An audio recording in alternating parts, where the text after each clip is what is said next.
Yes, I drove my white cargo van through the Holland Tunnel, 90 feet beneath the river, and I was very much annoyed with traffic because my stick shift was shit. I had to hold second gear in place the entire time with my hand as I drove, or else it could just slip out of place, left, right, without me pressing down on the pedal at the same time, and the transmission could just grind up into dust.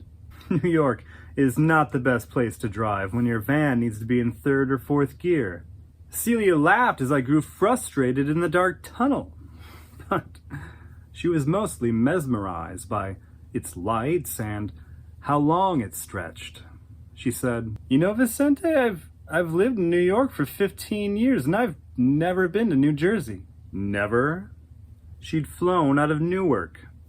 Still, she insisted. "Oh, you can't count that. Newark is basically international waters. I've never set foot on New Jersey soil before." "Ah, well," I said, "there are probably people who have lived in New Jersey all of their lives and have never actually set foot on real New Jersey soil." An hour later, we pulled into a faceless office park, passing doors with addresses on them, but otherwise, we couldn't tell what happened behind each door. My van practically collapsed outside of 8372, and out front I saw a black sign staked into a potted plant that had wilted weeks or even a year before. The sign's purple letters said 3D Visions. When we walked inside, the air carried the faint scent of melted plastic. Celia and I stood in an incredibly small room with little more in it than a woman behind a desk and another door that appeared to lead deeper into the building. Celia gave me a look, obviously wondering if this was a front for something New Jersey was infamous for. I only smiled back, as if to say, "You will see." The woman behind the desk took note of Celia, myself, and my cases of video equipment. She honked in her Jersey accent. "You the artist?" I looked at Celia. She looked at me, perhaps nudging me along with her eyes. For the first time while standing alongside her in the past 5 years, I could say yes first. The woman picked up her phone and said nothing more than, "He's here." And a moment later, the second door opened. A portly man named Mike DeFrucio walked in. He wore a brown beard and thick brown eyeglasses. His round stomach was held in place by an overloaded collared t-shirt with the company's logo on the left breast. He was very excitable. He said, "Vicente, Vicente, Vicente! I love saying that name! You sound like an assassin! Come in, come in! And the lovely lady must be your assistant?" So many years after the NEA crisis, Celia was only a household name if, say, Cindy Sherman was a household name in your home. Apparently, critical acclaim in this country leads to much less fame than controversy does. Still, we found it less distracting if we only introduced her as my assistant Cece. No, I probably couldn't say that Celia truly worked as my assistant any longer, like we had arranged a decade earlier. She traveled extensively, as you know, and her pieces filled so much of my own time that I worked 60, 70 hours per week for her, overtime when openings approached, which was far too often for either of us. Not just me. Celia constantly complained about the demand. She had to please collector after collector, art fair after art fair, biennial after biennial. She rarely seemed happy, and she seldom worked on the pieces she truly cared about, particularly the even grander epic to follow the apartment building. Instead, she rapidly made work she didn't have her heart in, only making them in order to earn enough money to support the epic.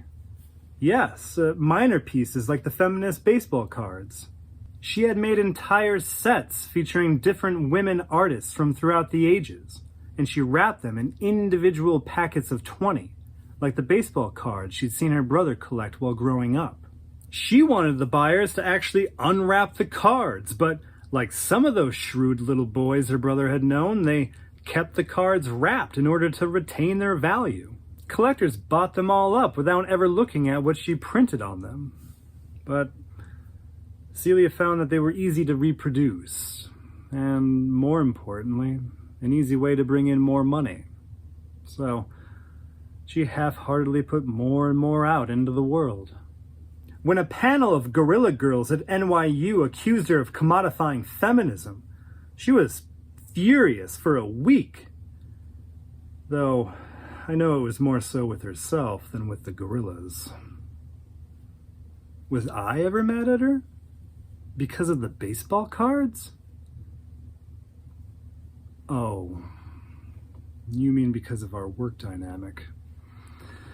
No, I felt no animosity about that. You seem to be implying that I would, or maybe even should, but I could have walked away from Celia at any time, and she would have understood. Work is work. Besides, my own pieces were included in group shows from time to time. I had a dealer who nobody cared about, but he did give me a solo show once every other year, so I still sold some of my own work. And Celia was a great friend, perhaps my most important friend. She might not have always been available to assist me, but when she couldn't, she often paid for a student to come and help me. So, no, I was not bothered by our dynamic. I was my own artist. Sometimes, more than sometimes. Anyhow, may I continue? I was telling you an origin story. It's much more important than our work dynamic, so please.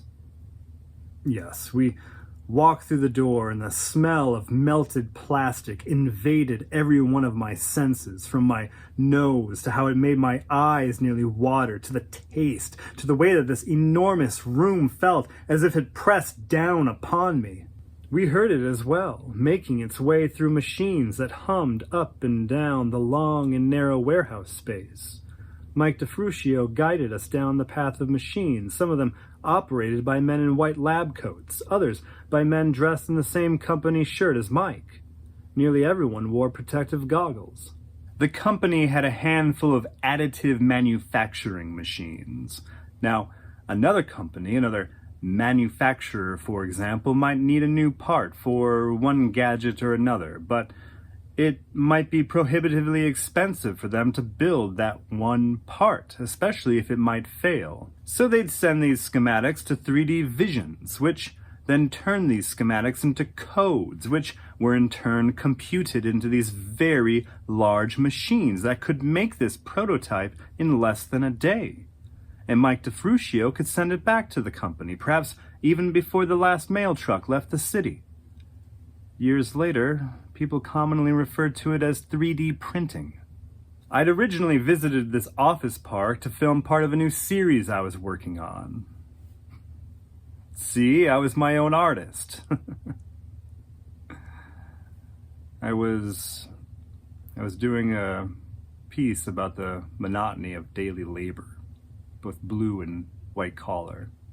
I simply filmed individuals throughout their entire workday, capturing everything I could, trying to find what truly differentiated each type of work, and what, in the end, made everyone do the same job, more or less. No, I never filmed myself. After filming a friend of a friend who worked in one of the miniature factories hiding behind these bland office walls, I stood outside smoking a cigarette. And then Mike DeFrucio walked by, and he saw my camera equipment and decided to start asking me questions. Eager to find more workers to film, I had questions as well. And when he brought me into his miniature factory, I was stunned by what I'd found. Later that year, Celia watched one of these machines' nozzles spinning around, dispensing a melted filament like icing on a cake. Now back then, barely anyone had ever seen one of these machines, so she obviously didn't know what was going on. And I didn't want to spoil the surprise. I wanted her to have the same sense of awe that I'd had not long before.